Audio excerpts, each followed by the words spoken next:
Hello and welcome. I'm your host Elizibar. This is Once in Future issue number 28. Boom Studios. Amazingly, absolutely amazingly, this book still has the same dang creative team it started with. I know I said that in the last review, but it's still stunningly true and amazing because you just don't see this very often in modern comic books. Even from teams that have worked together a lot. Like you usually see like maybe 12 issues and then they drift apart. You see like the run of a miniseries and then they're out. Here we are though. And the last issue ended with a real downer because Galahad kicked the bucket. After Lancelot kind of, reconciled with him, gave him some encouragement, and after his mom uh, stopped him from being a monster. It's really just kind of heartbreaking material. I liked it, but man, I wish it didn't have to go down that way. So we go from that to Nemu, but whatever her real name is, I don't even know what her real name is. She's had like so many different names because she wears so many different masks.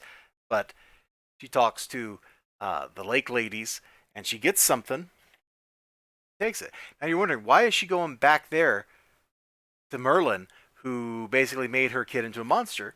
And it's because issue 27 ended with her kind of reconciling with her mom. Now, whether that reconciliation like survives and is long term or not, I got no idea. But she did it. It was a thing. It happened. She's like, I want revenge. And so now we're jumping here, and it's like, how does this kind of fit in with the revenge plan?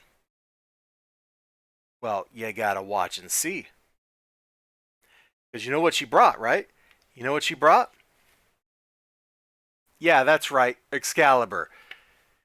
She's all like, yo, ladies of the lake, give me Excalibur because it's Christmas Day and I need a present. And so they gave her a present. And she took the present to Arthur. So you know what Arthur's going to do with that present, right?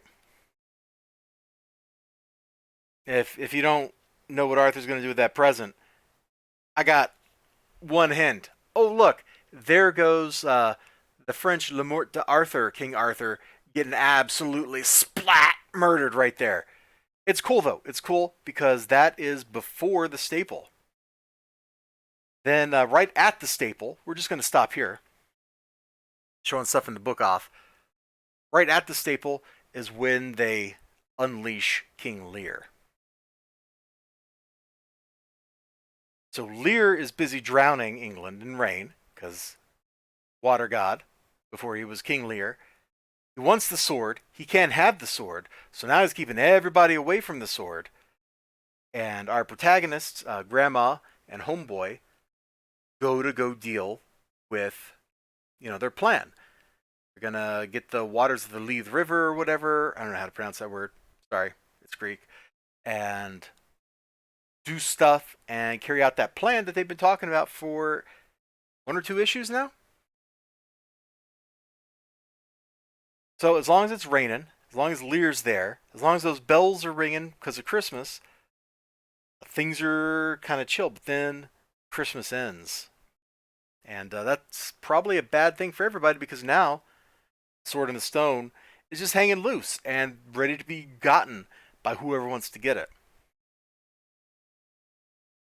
But I want you to take a minute, and I know I've been holding this page, like on these pages here. I want you to take just a minute and just kind of go through these pages at the great art, the use of color to draw the eye to really stand out. Because this page, over and over again, I guess I should say, these two pages is just popping.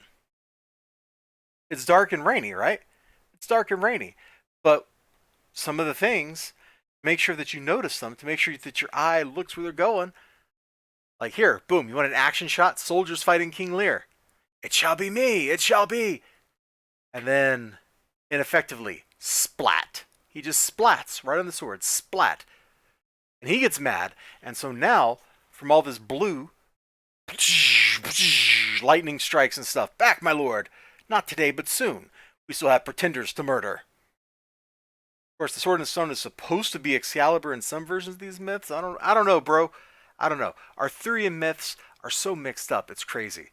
So there's really intense stuff going on here. And of course, It wouldn't be Once and Future without a twist or two, and there's some twists. One is shocking, one is unfortunate. And you should read the book to find out which is which. Because this series, has been rocking. It has just been a ton of fun to read. Absolutely. And the further we get into it and the crazier it gets, the more I'm loving it. So that's how I'm feeling about Once and Future number 28. You all take care of yourselves. You have a great day, great night, creative got going on. Hope to see you again next time. Until then, bye bye.